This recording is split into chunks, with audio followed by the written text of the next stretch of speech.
Whoa, did you see that? I think it was a pack of superheroes flying over the historic horseshoe. Why do you think they are here?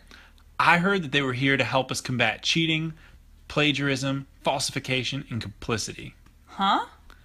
Well, we have an honor code here at the University of South Carolina that contains 4 policies all students must follow in order to excel with integrity in their academic work.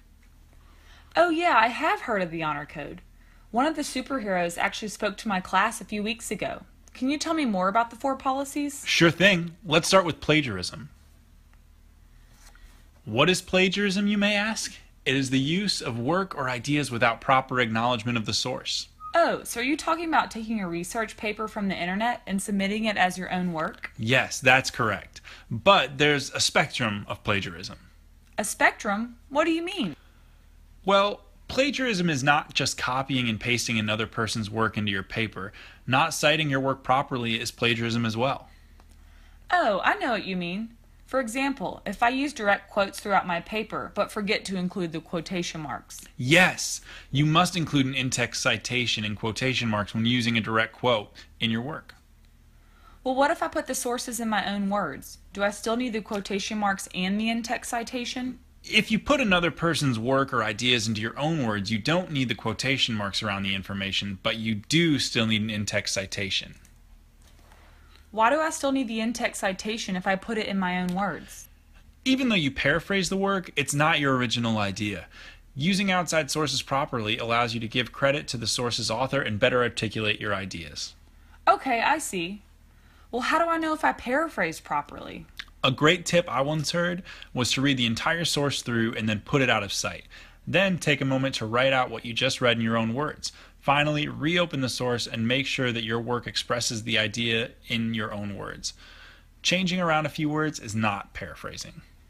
Great tip. I definitely understand now.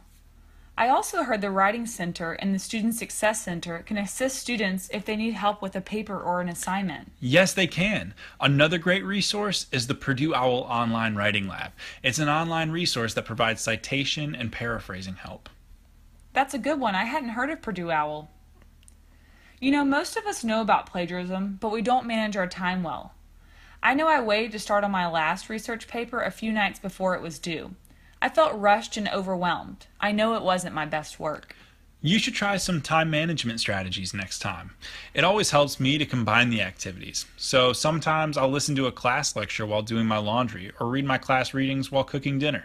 Another strategy is studying in time blocks. It helps me to study for 30-minute increments with 10-minute breaks in between. Those are some really great tips. I've got a test coming up in 2 weeks, and I think those strategies will really help me better prepare. Speaking of preparation, can you tell me about the other honor code policies? Sure thing. The superheroes are also working to combat cheating. Cheating is improper collaboration or unauthorized assistance in connection with any academic work. Can you think of ways that students cheat? Oh, yes.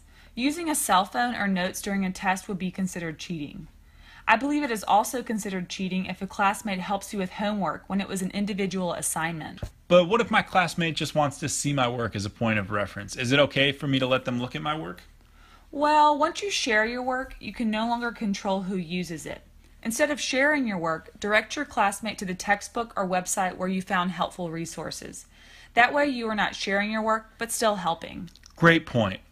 Another tip I overheard one of the superheroes talking about was in regards to group work. It is important to understand what is permitted in the group.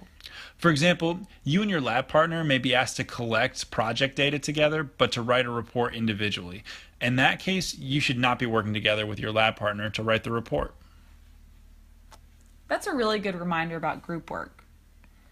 You know, you can also utilize the Student Success Center tutoring services or attend one of their supplemental instruction study sessions. I also find it really helpful to visit my professor's office hours to get assistance with an assignment or when preparing for an exam. Now, I remember you saying there were a few more policies the superheroes were here to address. Yeah. The next policy is falsification. Falsification is when a student lies or misrepresents the truth with respect to their academic work. Oh, is that when a student has a friend sign them in for class when they are not present? Yes, the superheroes have taught you well. Another great example is when the student does not complete all of their required internship hours and forges their timesheets to make it look like they actually completed the required hours. It's pretty simple.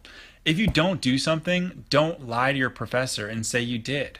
It's best to be honest and accept the outcome for not attending class or completing your internship hours.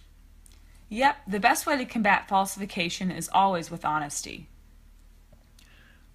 Let's go ahead and talk about the last policy, complicity.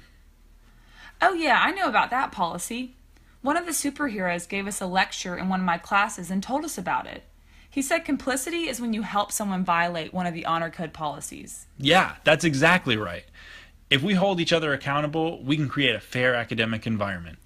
Yeah, one thing I've learned at U of SC is that it's up to me to build a positive academic reputation for myself. You got it. Hey, do you want to join the revolution with me? Yes, of course. It should be important to all students to build that positive academic reputation, not only for themselves, but for the university. In the end, we all want degrees that matter. So as Carolinians, it's our obligation to live the Carolinian Creed and take ownership over our work and our future. You know, it's great that U of SC provides so many resources. I'm going to head over to the Student Success Center now for a time management consultation. Why don't you join me? Yeah, that sounds like a great idea. Let's go.